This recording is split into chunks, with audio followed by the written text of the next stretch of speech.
Purushartha. Purushartha refers to the four goal orientations of life. The four important Purusharthas are Dharma, Artha, Kama and Moksha.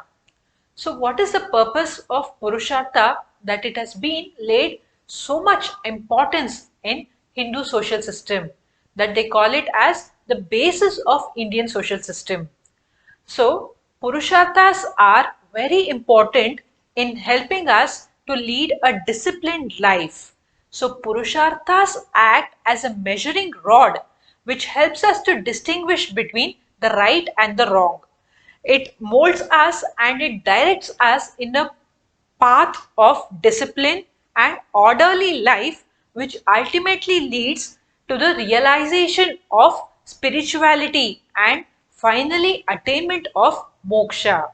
So we know that according to Hindu religion, attainment of moksha is the ultimate goal of a Hindu, right? So what do we mean by moksha? Moksha means salvation. Salvation means liberation from the endless cycle of birth and rebirth, right? We have this belief that if we do wrong deeds, if we do not do our karma properly, then we will be accumulating lot of wrong deeds, and because of which we will be getting a rebirth. So slowly in the next few topics, I will be discussing more about what is karma, what is moksha. So just understand that Purushartha means the four goal orientations of life. They are the building blocks. They are the basic fundamentals on which we should carry on our life. Based on these Purusharthas only, we should lead our life so that it is in a proper, orderly, disciplined manner, that it acts as a measuring rod, enabling us to choose good actions over the bad ones, so that we lead a proper, disciplined life, which ultimately takes us towards the spiritual path and finally the attainment of the most important goal, that is moksha. Okay, so hope you understood what we mean by Purusharthas. Further, when we discuss about each of these, that is what is the meaning of Dharma and why it has to be followed across all ashrama stages, you will be able to understand even better. So first let us discuss Dharma. What do we mean by Dharma? Dharma means righteousness, morality, conformity with truth, isn't it? So, if you read the Bhagavad Gita, in the very first chapter, the opening of the chapter will be a battleground between the Pandavas and the Kauravas. And now Arjuna is confused. He has a confusion in his mind whether he has to fight against his own brothers. And so he seeks the guidance of Lord Krishna. So what does Lord Krishna tell Arjuna in that scenario? He says that, see Arjuna, you are a warrior, you are a Kshatriya. Your duty, your karma is to protect the people who are belonging to your kingdom. So first and foremost duty of yours is to practice dharma and to do your karma. That is your first important deed, right? So dharma means righteousness, it means morality, it means the right path. Okay, so dharma is a very important purushartha and it is supposed to be followed throughout our life, irrespective of which ashrama stage we are into. That is from the beginning of our life till the end, that is till our death, we have to definitely follow the path of dharma. That is the path of righteousness. We have to choose the right path, the right options always. Okay, so the dharma means the norms and the values of good conduct, which ultimately leads to the individuals attaining the path of spirituality. Okay, so dharma means following the good values, good morals, good values, good practices which we have learnt according to our belief, and following that throughout our life so that it leads us towards the path of spirituality. Hope you all are following, right? Dharma means these are all very simple. Don't think these are all too philosophical things and how do I study this? These are very simple things. Just if you understand it, what it means. See, every day in our life we are having every minute we have to make decisions, right? Say for example, what you want to have for lunch. Okay, you have to decide between some be it a proper healthy meal or some junk food. So there you have to make a decision. Then you have to travel. Say you can make a decision between traveling through public transport or your private vehicle. So like that we are making, consciously or subconsciously, we are making so many decisions, and we have to keep this in mind always to follow the right path or the right actions, right deeds. We have to keep our morals and values in mind while making any actions, decisions in our life, so that it leads us towards the spiritual path. So that is what we mean by dharma. Dharma means righteousness. Okay. So dharma refers to the duties which the individuals must fulfill. Okay. So according to the history of Dharma Shastra, the history of Dharma Shastra is a famous book written by the V.P. Kane.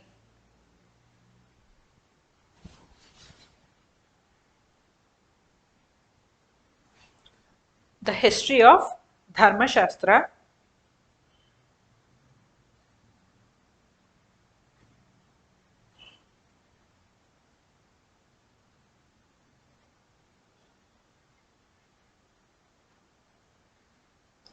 The history of Dharma Shastra written by V.P.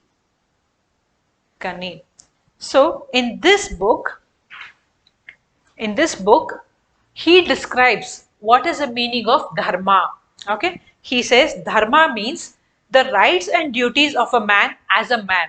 That is, as a human being, what are your rights and duties? As a person, what are your rights and duties? That is called as dharma. Say you are a student now, right? So you are preparing for civil services examination. What is your duty? You have to make a proper orderly timetable. You have to study every day. That is, you have to study, you have to read, write, you have to take up tests, right? You have to prepare well. So this is your duty. So as a student, studying is your duty, right? So this is what VP Kane says. He says that dharma means the rights and duties of a man as a man.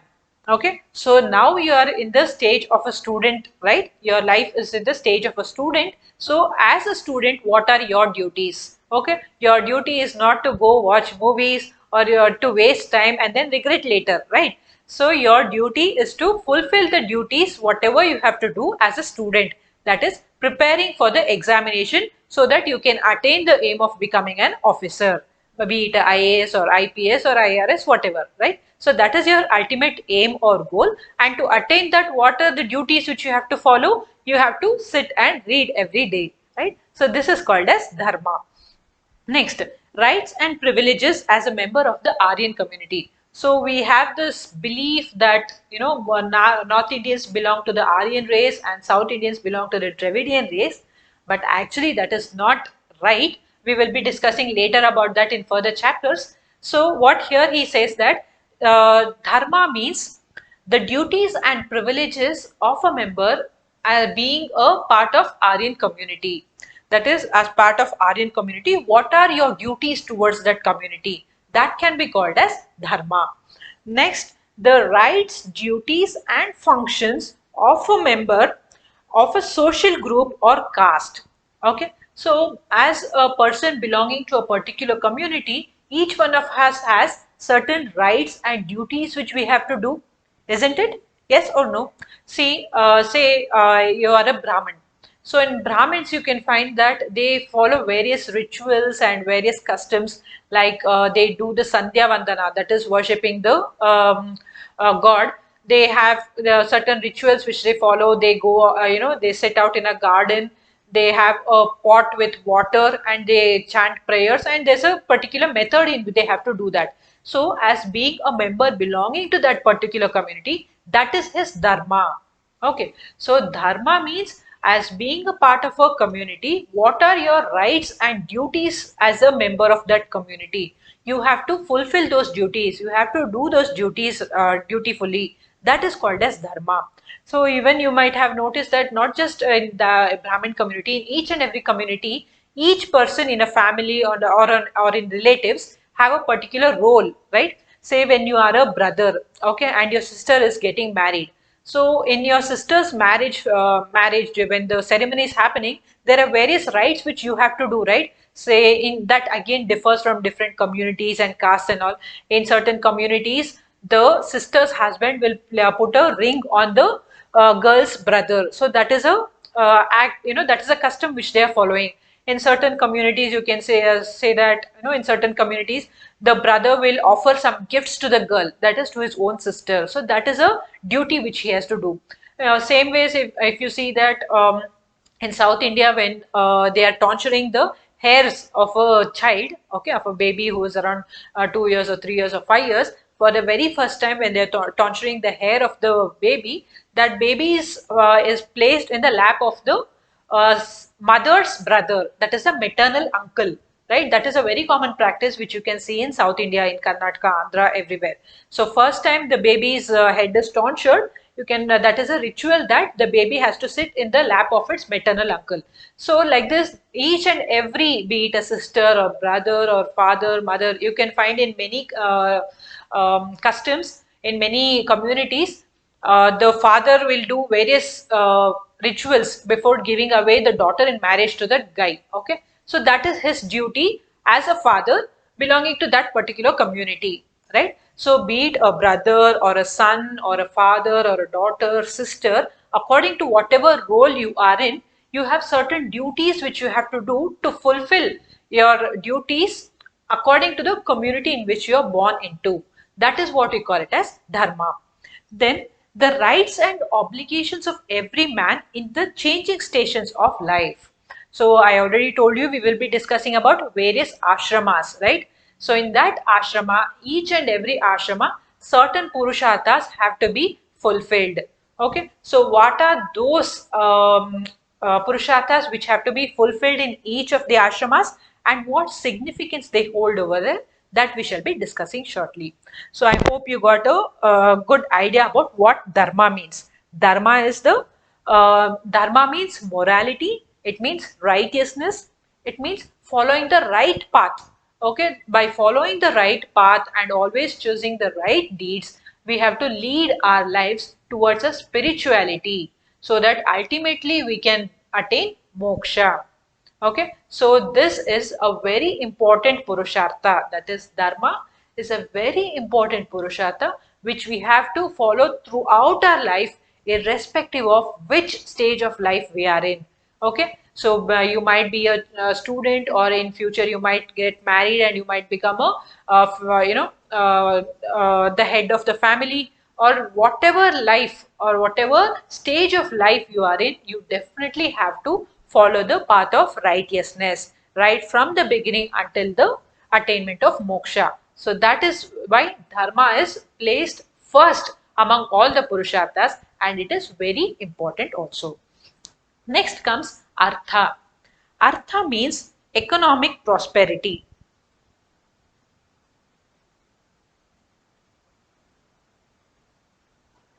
Artha means economic prosperity or gaining of wealth or even power, right? We do not actually say it as power, it is pronounced as par, right? Okay. So, Artha means gaining economic prosperity or wealth, or even par is also included in Artha. So, why do you think Artha is important? Is it so important that it has to be placed among the Purusharthas, which is one of the most important goals of life? Yes. See, you are following a path of righteousness and you're moving towards spirituality. But you also need to satisfy, economic needs, right? Everybody needs money. You have to run a family. You have to feed your wife and kids. So, money or economic prosperity is definitely needed to lead a path of righteousness and to lead a proper, disciplined, orderly life. So that is why it has been given the second important place in Purushartha. So Artha means economic prosperity or wealth or even par. So by Artha, so what is our Hinduism telling us? So first it said that Dharma is very important you have to always follow the path of righteousness. Fine, agree. So next it is telling you have to go behind the economic pursuit of wealth or money or power. So does that mean you need not follow dharma and go attain money by any means? No. That is why dharma has been placed first. So what they say when they say artha, it means economic pursuit, okay, by honest means. That is whatever activities you do for the gain of money or wealth or power, it has to be through a honest means, and that honest means comes through dharma. That is why dharma is placed first, and then secondly artha is placed.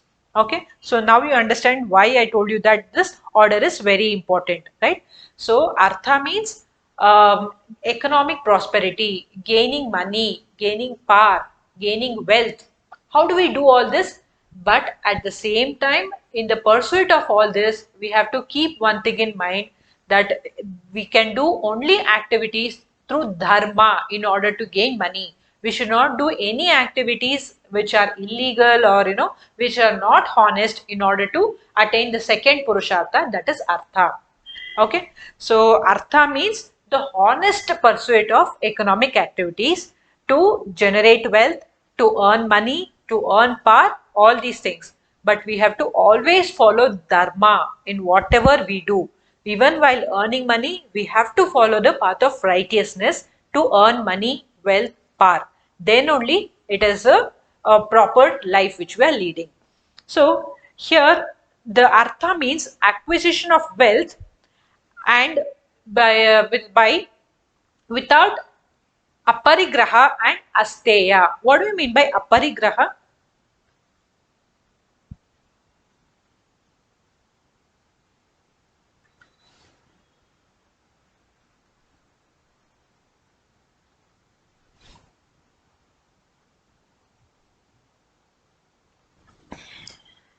Aparigraha.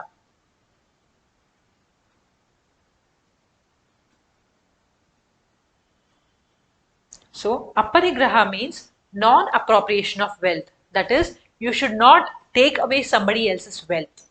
Okay, by false means, by dishonest means. That is called as aparigraha. Then asteya. What do we mean by asteya? Asteya means non-stealing.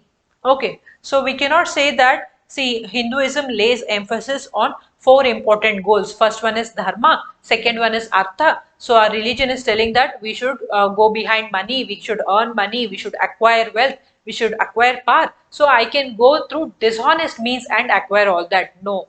What artha means? It is the honest pursuit of all this wealth, money, power, everything. Okay, so you should not steal and you should not appropriate other people's wealth by unfair means. You should always keep in mind dharma and the path of righteousness whenever you are doing any economic activities. Okay, so why is artha very important, and it is the second purushartha? So as I already told you, just by following dharma will not fill our tummies, right? We need to earn money in order to run a family. We need to feed our our husband, wife, children, whoever, and we need to lead a smooth peaceful life. For that we definitely need money, wealth, power, everything. So in order to attain that, we'll have to do economic activities in the in a honest manner by following the path of dharma, and that is why artha has been placed immediately after dharma. Next, we shall move on to the third Purushartha, that is Kama.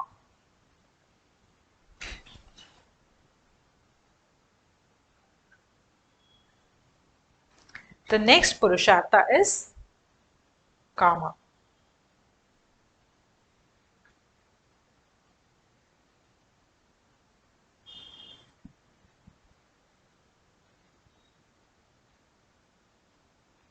Okay. So the moment we say the word Kama, the thing or the thoughts which we automatically get in our mind by default is something related to sex, right? So that is how we've heard it during our school, college days, and throughout so long.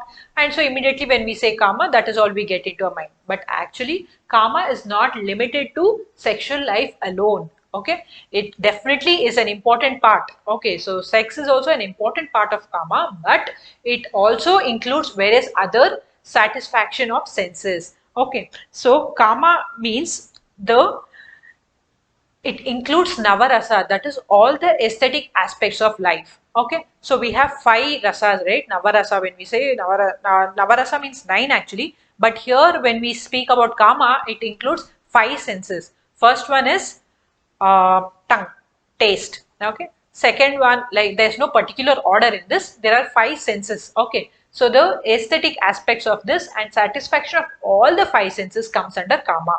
Okay, next one is skin, touch, right? That is which is satisfied through sex. And then we also have hearing, right? Like when we listen to music and all that, that is also a form. Then another, eyesight. Okay, so sight, that. Okay, so these are the five important senses. First one is sight. Okay, second one is hearing, and third one is touch through skin, and then fourth one is taste, and fifth one is smell through our nose. So these are the five important senses, and satisfaction of all these five senses come under kama, and it is not just related only to sex. Okay, so now you got a good idea about what kama means. Kama means it includes all the aesthetic aspects of our life. It includes the satisfaction of the five sense organs, that is the sight, the smell, the sight to the eyes, the smell to the nose, taste to the tongue, and hearing to the ears, and then feel, touch to the skin. So all these five senses have to be satisfied, and that is what we call it as kama. And it is not limited only to the sense of touch, which we call it as sex. Okay. So when we say kama, it refers to all the desires of man, including sex and not sex alone. It includes all the five senses of hearing, sight, taste, smell, and then touch. Okay. So the so why is it kama being placed in the third important purushartha? It is the third important purushartha, which means the third important goal which we have to follow in our life. So initially they told that okay, dharma is very important. It is a path of righteousness. We have to follow dharma in throughout our life, irrespective of which stage we are. Then they said, okay, you have to do artha also. That is, you have to gain economic wealth. And why do you have to do that? Because you have to feed your family, you have to feed your children, you have to take care of your own needs. For that, we definitely need money. So that is why artha has been placed in the second place. And then third one, see, as a human being, we all have desires, right? Whatever desires we think of ultimately boils down to these five senses, isn't it? Yes or no? See, we buy a perfume. Okay, we buy a very good perfume because we say that we like that smell. It makes us, it improves our mood. It makes us feel happy. Then we eat tasty food, right? We buy a lot of, we cook and we buy a lot of different, we try a lot of different cuisines. So why do we do that? Because we want to satisfy the a sense of taste, right? Then we we go on traveling, we visit many places, we do so many trekking, and we travel so much to visit new places. We in fact spend so much for all that. Why? That is to satisfy the sense of sight, right? Then we listen to music, isn't it? So why do we do that? That is to satisfy the sense of the ears, right? And then again we indulge in various activities like sex and other for the touch, right? So that is again for satisfaction of all these senses. So what they say is it is a third important goal, that is after dharma and artha. Karma is very important. That is, we need to not just follow the path of righteousness and earn money, but we also need to feel happy, right? So when we satisfy these five senses, automatically we will feel happy. So you might think of any activity. See, you might if you closely think about this, whatever activity you do, it is ultimately for a satisfaction of these five senses. Yes or no? See, probably your hobby will be to read a novel. So why do you read a novel? Because of the you are satisfying your sense through that, right? So your hobby might be to travel a lot. Why? Again, you're meeting, you're traveling, you're seeing new places, you're visiting many places. Okay, all that is satisfying your senses. So whatever activity you are doing ultimately is giving satisfaction for these five sense organs, right? So that is why karma has been given the third position, because karma is also very important. It's not just we follow path of righteousness and we just earn money, take care of our family, and we attain moksha. That cannot happen. We are also important, right? So we need to satisfy our senses. We need to live a happy life. We need to satisfy all our sense organs and live a completely fulfilled life. That is why karma has been given the third place in the Purushartha. Okay. Then next comes moksha. Are you following? These are very simple things, isn't it? We all know this. We've heard all this, right? When during our old, young age, when our parents told us what is right, what is wrong. Maybe we didn't know these exact terms, but these are things which we have grown up with, right? So we are discussing those things only, but a little more in depth from an anthropological point of view. Okay. So next comes moksha. Okay. So what is moksha? So moksha means in Hinduism, we believe that moksha, attaining moksha is the ultimate goal a Hindu should have, right? Nobody wants to be born again and again and again and go through several lives.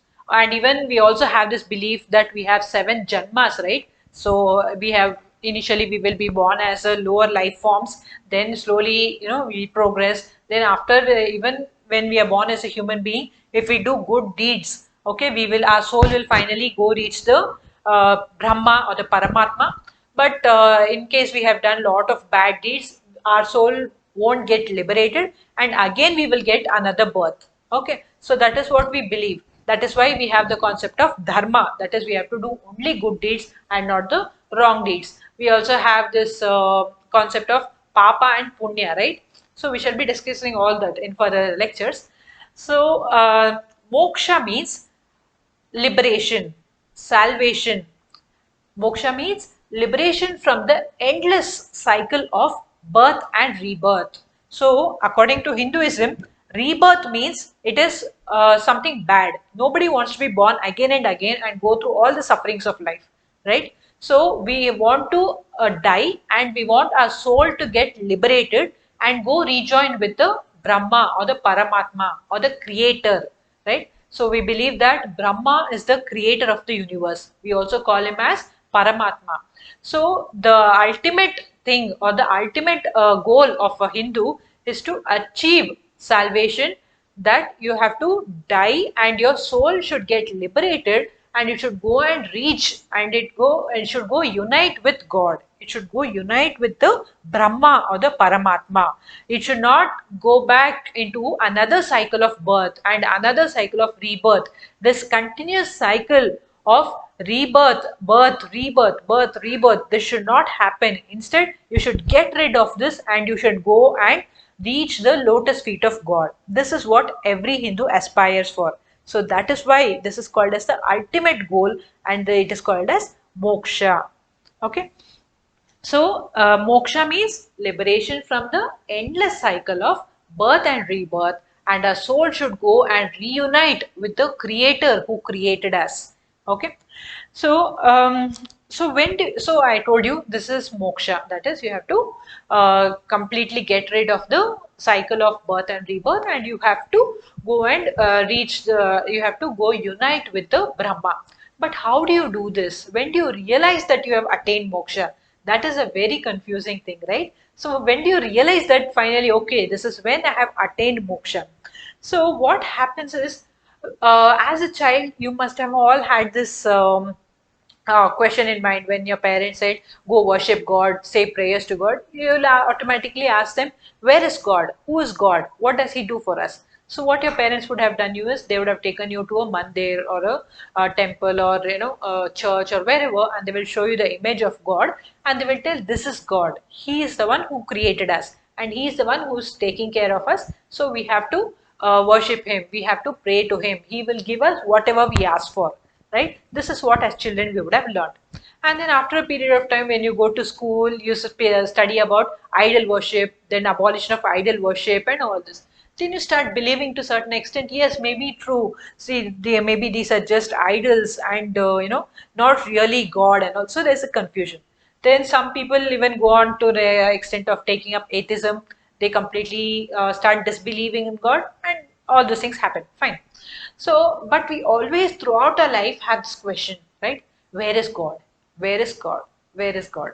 Right? You find that if you go and ask some saints, okay, the so-called people who have actually gone up to the stage of self-realization, okay, or they have attained higher bliss compared to us. So you go to any sannyasis or people like this who have attained self-realization, and you ask them, where is God?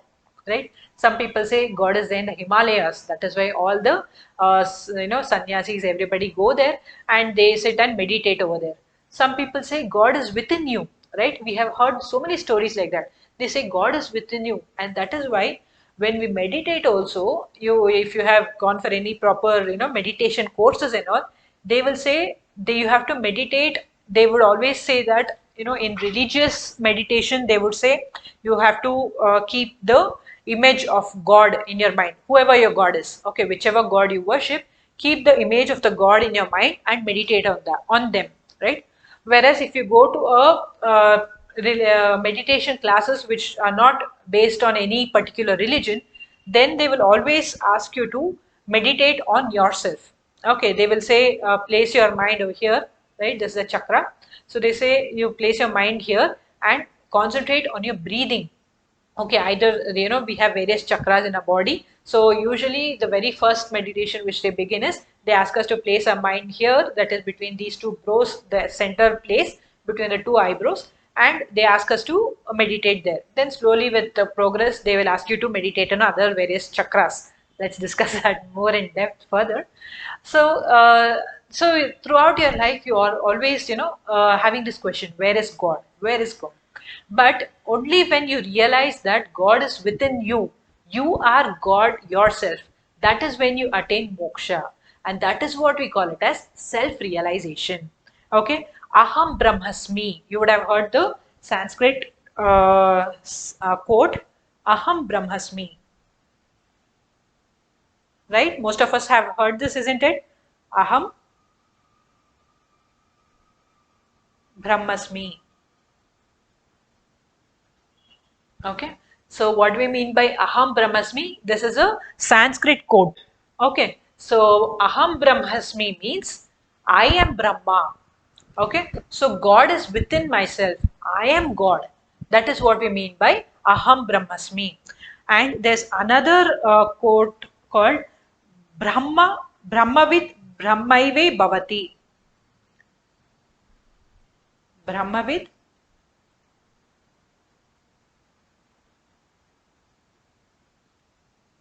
Brahmavid.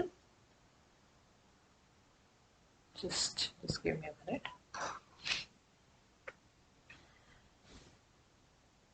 Hope you all are following.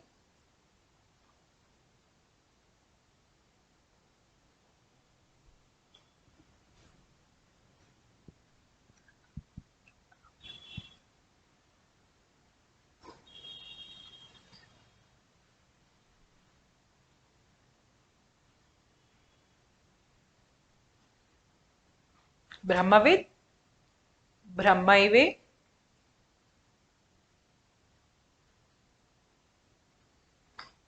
Bhavati.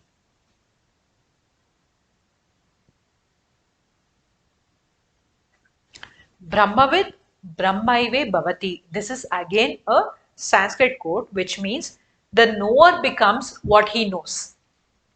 Okay. So when you understand that I am Brahma, when you know that you are God, God is nowhere. You need not go in search of God, crossing seven seas, seven mountains, and going to the other part of the world. God is nowhere. He is within you. That is when you call yourself, you have actually reached that state of bliss, eternal bliss, when you want nothing else, right? So that is what we call it as bliss. So that is when you would have attained moksha. Okay, so when you realize I am God myself, when that knower becomes, the knower becomes what he knows, you understand what you know. Okay, that is what we mean by Brahmaive, Brahmavid Brahmaive Bhavati. Aham Brahmasmi means I am God.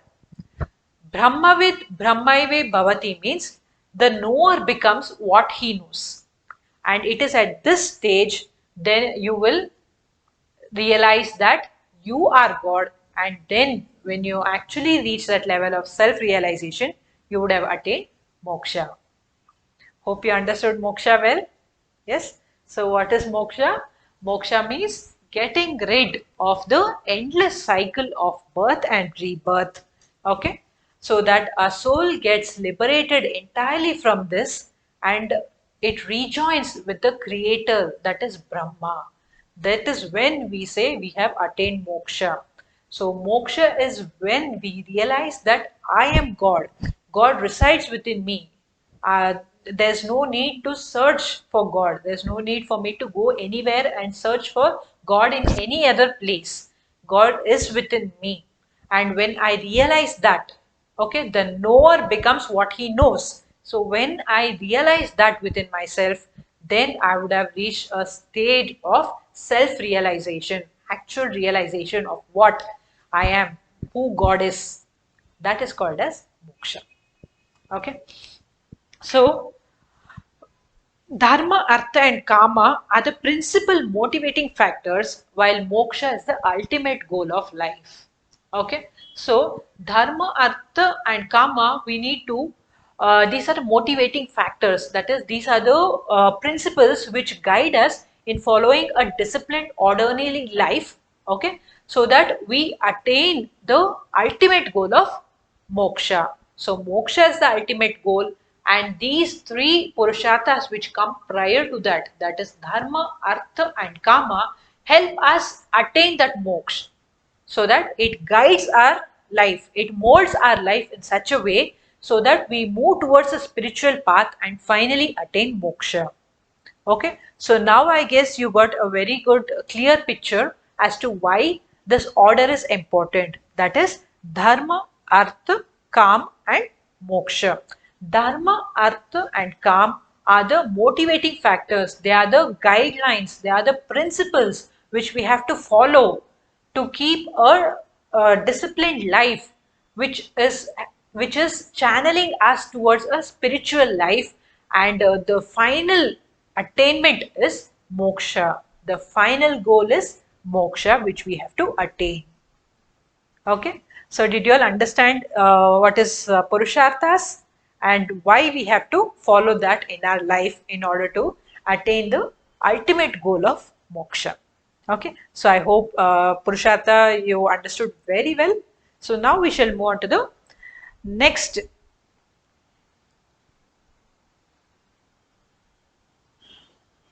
So the Purusharthas, wait, before moving to next topic, the Purusharthas are also responsible for bringing a balance in our life and also to give us a rewarding and enriching experience in our life. And they not just cater to the spiritual life, but also helps us in the material aspects, isn't it? See, they are not telling that you just follow dharma and you earn money and you do not have any pleasures. Neither are they telling us that you have to only follow dharma, you have to enter into a spiritual life and ultimately attain moksha. See, everything is very well balanced here, isn't it? Dharma is the basic of all. That is, you have to follow the path of righteousness and you have to do the right things in a honest way in whichever ashrama stage or whichever stage of life you belong to. And then artha, that is money, is also very important to fulfill the everyday necessities of life, right? And along with that, we also need to have happiness, right? in order to make our life a enriching experience at the end. When you attain moksha, we should not feel that I didn't have any happiness in life at all. I just followed the path of dharma and here I am attaining moksha. I didn't have any happiness or any pleasures in my life. That is why karma is there, right? So where you can satisfy all your sensual needs. So finally, after all this, when you attain moksha, you have a satisfaction that you have also followed the right path which led you towards the spirituality and moksha. In addition to that, you have also had a fulfilling life by earning money, power, wealth, and also the gratification of all your desires, right? So ultimately, it is a proper balance of all the needs of a human being, and all these, if you follow all these purusharthas in the right manner, your life, by the time you attain moksha, you will feel that your life has been rewarding, it has been enriching, and you did not have any, you have not missed anything in your life. So then only then you will have the happiness when you attain moksha. Okay. Next, we move on to the Varnashrama.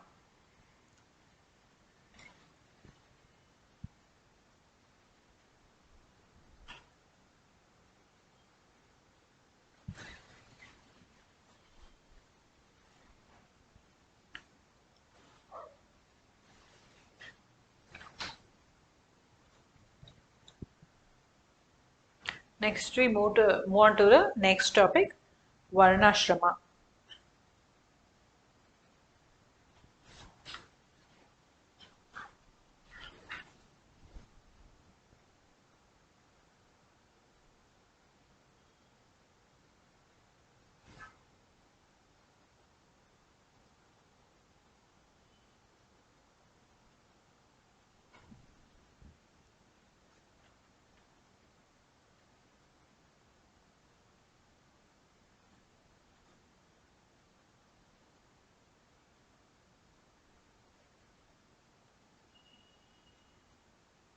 Varnashrama.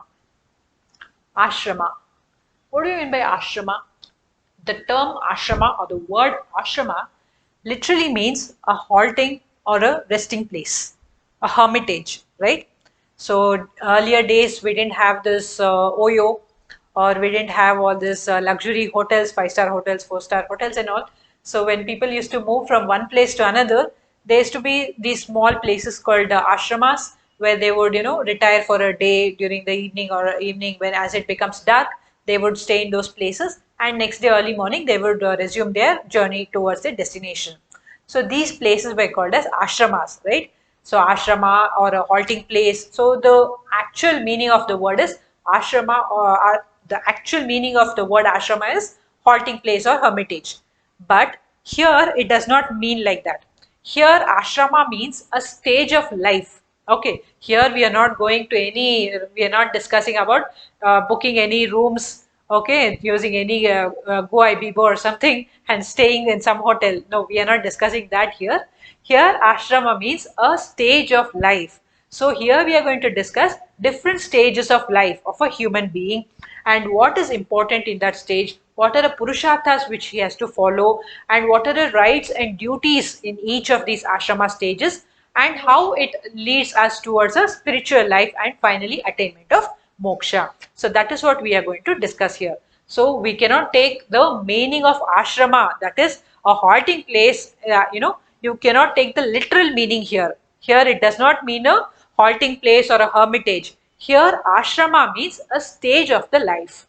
Okay. So according to Hinduism, human life, the life of a Hindu is divided into four ashramas. The first one is Brahmacharya ashrama, second one is Grihastha ashrama, third one is Vanaprastha ashrama, and fourth one is Sannyas ashrama. Okay, so once we shall discuss what are each of these ashramas and what are the duties of man in each of these ashramas, and finally we will understand why is this ashrama even prescribed in Hinduism? Why is it a basis of Hindu life? So that we can understand that better. Okay, so first and foremost is Brahmacharya ashrama. First one,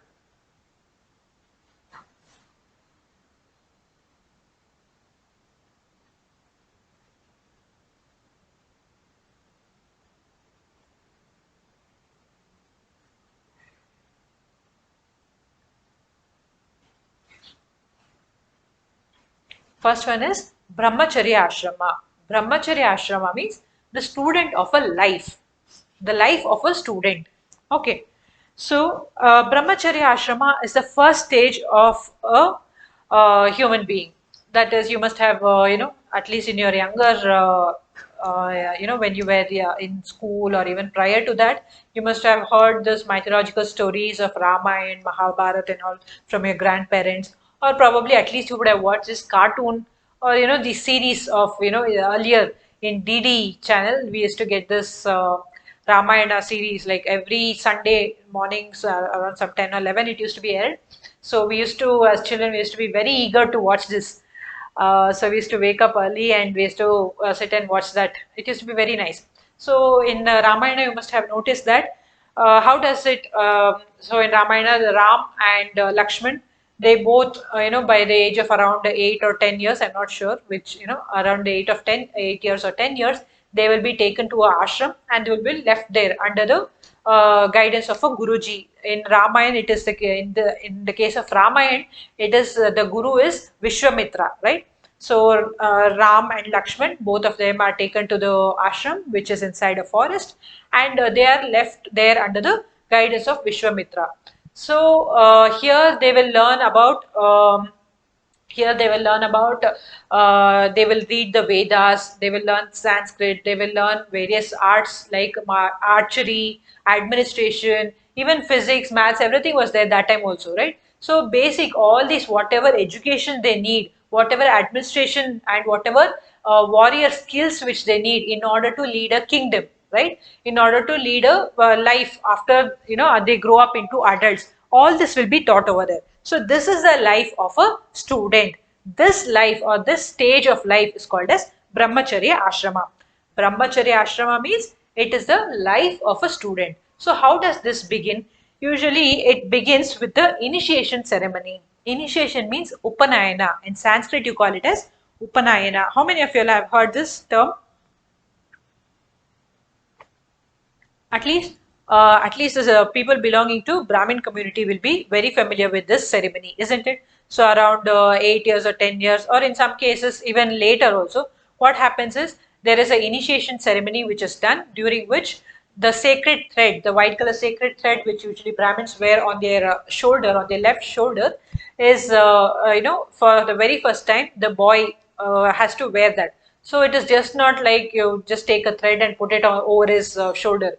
There is a ritual which is conducted for that. A priest is invited, relatives are invited. There are pujas, homas, everything that is conducted. And after all, the boy is given instructions about how he has to behave, that he is not supposed to eat. Until then you need not have to. Until then, the boy will be very, he need not have to follow the rules very strictly and all. He'll be very liberal. In some cases, people even consume non-vegetarian food, and they need not have very strict practices of doing prayers, homas, and everything. But once when this Upanayana ceremony is done, after that the boy cannot be like how he used to be earlier. He has to be very disciplined. He has to do the pujas exactly, as per how it has been taught to him every day, all these things. So his life becomes more and more strict after that. So this is the Upanayana ceremony, that is initiation ceremony. So on a particular day, around 8, 10 years or 12 years also, or even sometimes even for few boys, they do it in high school also. By the time they'll be around 14, 15 also. So and they will conduct a ritual. Priest will be invited, all the relatives. They do lot of pujas, homas, everything, and finally they put that sacred thread over his shoulder. Okay, so this is called as Upanayana or initiation, and this marks the beginning of the Brahmacharya Ashrama. Okay, this marks the beginning of the Brahmacharya Ashrama, and now he is considered as twice born. Okay, twice born means Dvijati, that we shall be discussing further in other lectures. So now he is considered as twice born, and now during the Brahmacharya Ashrama, what will happen? The student is completely left under the mercy of the guru. He does not live with his family anymore. He is taken into the jungles and he is left under with the guidance of the guru. Here the guru assumes the role of the parent. Okay, so the guru becomes the parent. He teaches the student what is right, what is wrong. Okay, he helps him to study the Vedas. He teaches him recitation of Vedas. He teaches him various skills which are required for administration. He teaches him skills which are required for fighting, like warrior, like suppose he's a kshatriya, then what are the fighting skills which he should know, what are the administrative skills he should know, and how to lead a family, like what, when he grows up into an adult, what all are the skills which he will require to run a family, to take care of a kingdom. So all these things are taught to him during this stage. So during this stage of brahmacharya ashrama, that is the stage of a student, the only purushartha which he has to follow is following dharma. Here he is not required to follow artha or kama or moksha. Okay, artha and kama later comes in the grihastha ashrama stage. So in this first stage, that is brahmacharya ashrama, his only goal or his only duty is to follow the path of dharma or righteousness. So he has to follow the dharma, and his guru acquires the position of a parent, and whatever he tells, he has to listen to him. He has to follow the instructions of the guru. He has to gain as much knowledge as possible from the guru. Okay, so the primary goal in this ashrama is to study and attain knowledge, to gain knowledge and follow the path of righteousness. Here he has to be celibate. Okay, so he is not supposed to indulge in attainment of wealth or in satisfaction of the senses. That is, he should not take part in artha or kama or moksha. His only purushartha which he has to follow is dharma. He has to follow dharma. He has to consider his guru as God, and he has to acquire all the skills and knowledge whatever the guru is giving him. So maximum attainment of knowledge is the primary aim of this ashrama stage. Okay. So here, that is why he is expected to be celibate over here or practice celibacy. So after brahmacharya ashrama is done, okay, now after a certain age, when the student has learned all the skills, he has acquired all the knowledge, recitation of Vedas, and all the knowledge which he requires to further enter into the next stage of life, that is grihastha ashrama. So now the guru will certify him. He will say, okay, now the student is fit into entering into the next stage of his life. He has acquired enough knowledge. He has acquired enough of skills. So now he is capable of moving into the next ashrama. So now what he does, the student will come back to his home and he will enter into the second most important ashrama stage, that is grihastha ashrama. What do we mean by grihastha ashrama?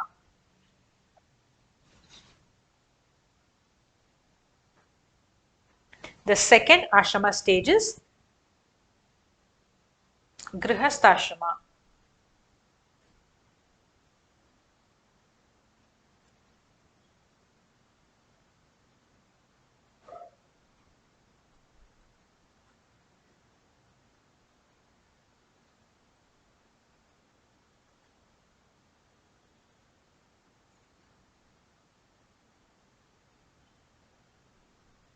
Grihastha ashrama means this is the stage of householder, that is a family man.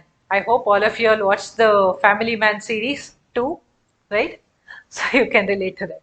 Okay. So second ashrama is the grihastha ashrama or the stage of householder. So first one was brahmacharya ashrama, which is the stage of a student, and second one is grihastha ashrama, which is the stage of householder.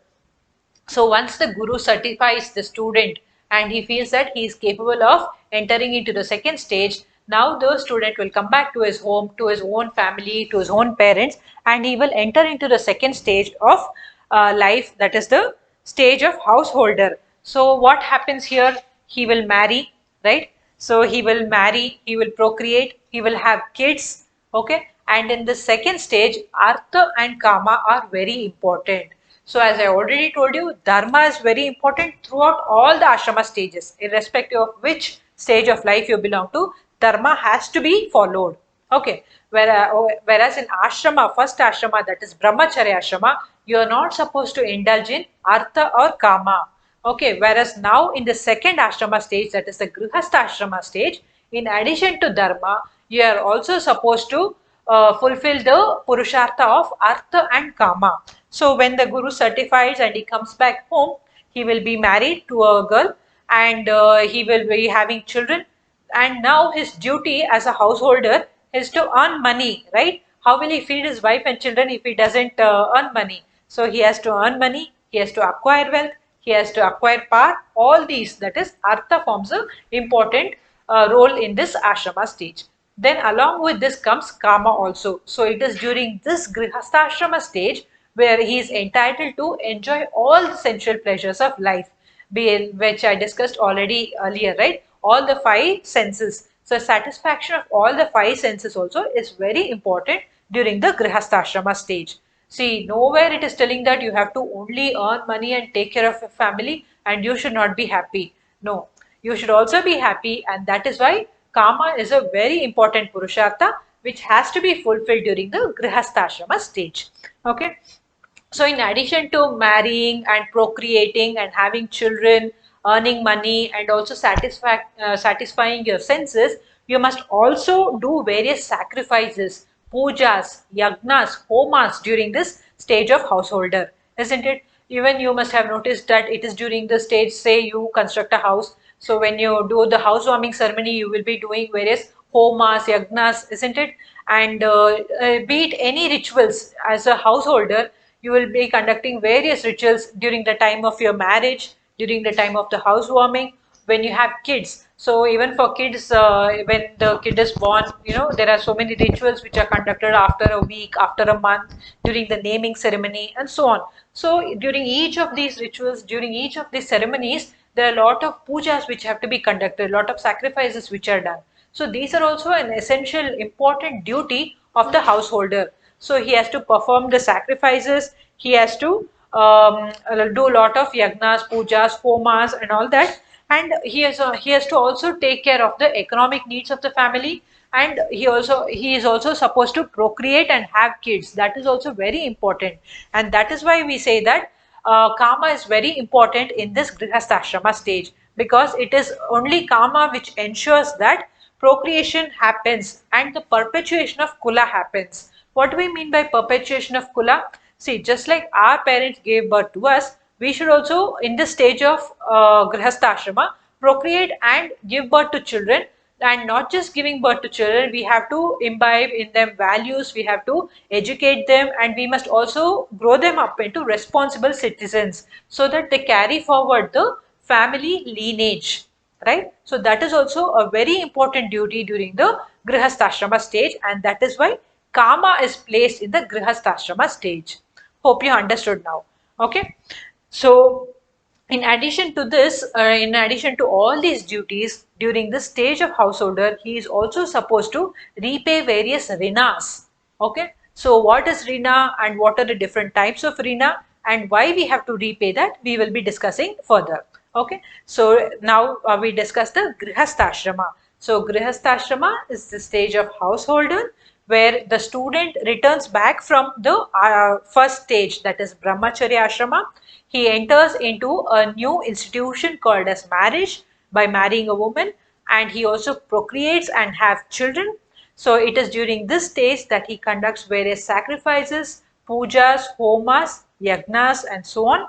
He is also supposed to repay various rinas, and it is during this stage that he has to maximum fulfill the purushartha of artha and kama, because economic pursuit is very important during this stage, and also the satisfaction of the senses. That is why artha and kama are very important in the grihastha stage. Now we shall move on to the next ashrama stage, that is vanaprastha ashrama.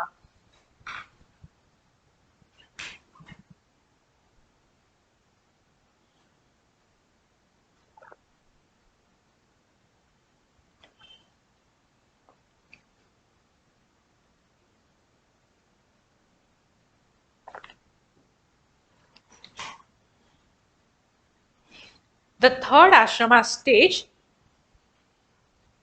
is the vanaprastha ashrama.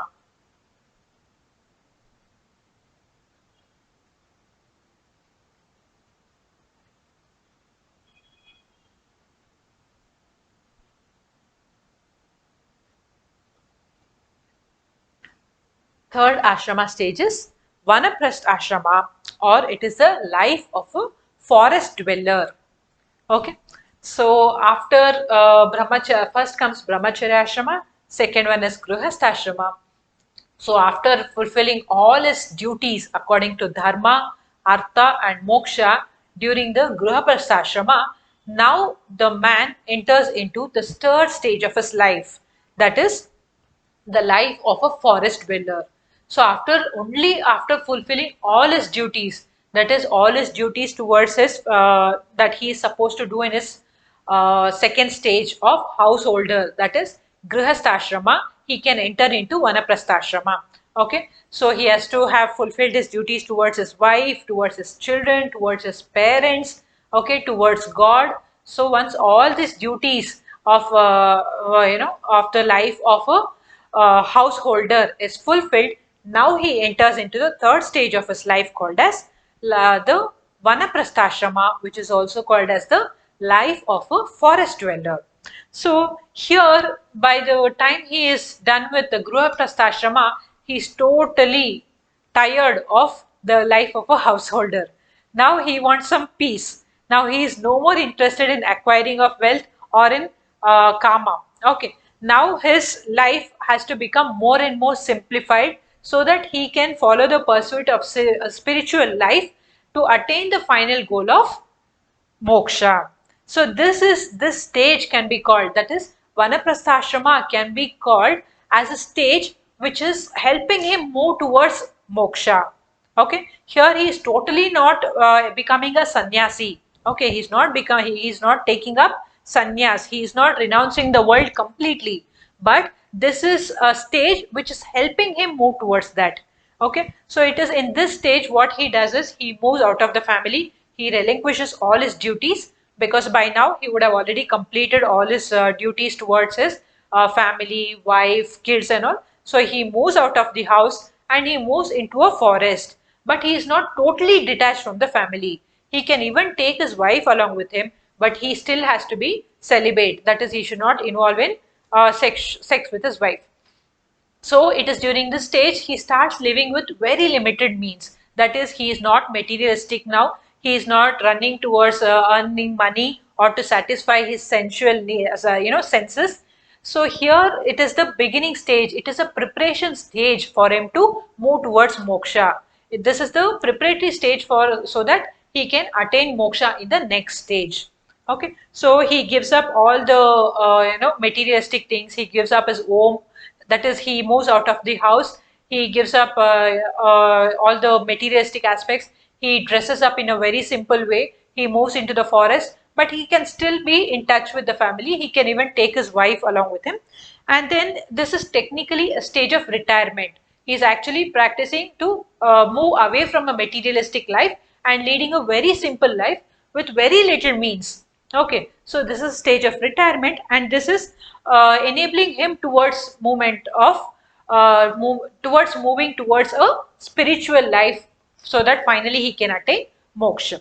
Okay, so during this phase he has to practice austerity and he has to remain celibate. So what do you mean by austerity? Austerity means living with very simple things without asking for many things to lead a life. He will be very simple. He will wear simple clothes. He will have one or two pants where he can beg for food and eat. He will not have he will not have desire for any money or other needs to lead his life.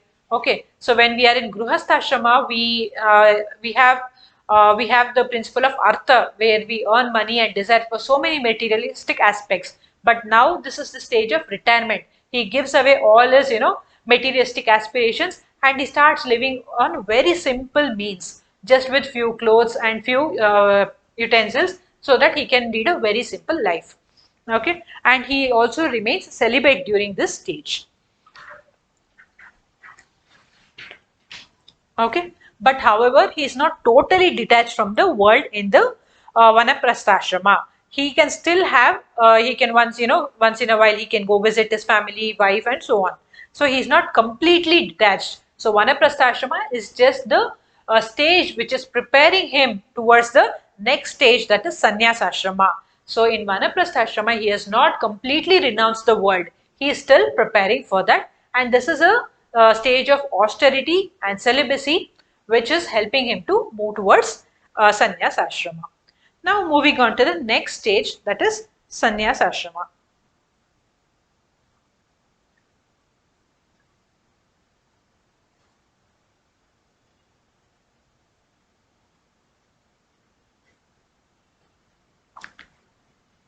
Sannyas ashrama are the stage of renunciation. Okay, so it is the last, fourth and the last stage of ashrama. So first one was brahmacharya ashrama, which was the life of a student. Second one is the grihastha ashrama, that is the life of a householder, and third one is vanaprastha, which is the life of a forest dweller, and the fourth and the last stage of ashrama is sannyas ashrama, that is the life of renunciation, where you give away everything, you completely detach yourself from the world. So now he is no more in touch with any worldly activities. He becomes a complete sannyasi. He does not have any contact with his wife or with his children. Okay, he completely renounces the world and enters into deep jungles, and he practices meditation, and he survives by begging for alms from people. So he has very little needs like clothes and few pants or something. So he totally ceases to be a member of the society and is completely detached from the worldly life and family life. This is called as sannyas ashrama. So in this stage what he does is he does meditation in the forest, and he starts wandering from one place to another, and he starts preaching to common people about the spiritual life, about what is right, wrong, and he starts feeding himself by begging. Okay, he depends on alms given by other people. So and he completely gets into deep meditation to to actually reach the stage of self realization or moksha. So this stage is called as sannyas ashrama. Hope you understood sannyas ashrama very well. So under ashramas, that is, um, we have four. Ashrama means it is a stage of life. So a Hindu's life has been divided into four stages. First one is brahmacharya ashrama, second one is grihastha ashrama, third one is vanaprastha ashrama, and fourth one is the sannyas ashrama. So what is the need of all these ashramas? First and foremost, as I told you, it is to guide the human being's life and to mold him so that he has a disciplined life which helps him move towards a spiritual life for the ultimate realization of moksha, to reach the ultimate goal of life, that is moksha. So Hinduism is not just way of a life, it is, it is not just a religion. Okay, so you can even conclude your answer when you write answers in this topic. You can just say that how each of these purusharthas and ashramas are molding our life so well, so that it helps us to reach the ultimate goal. So Hinduism is not just a religion, it is a way of life, isn't it?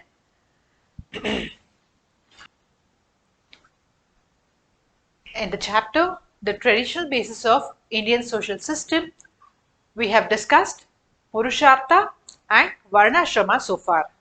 Still we have to discuss Reena and Rebirth and Karma, which we shall discuss in the next session. Until then, take care. Bye.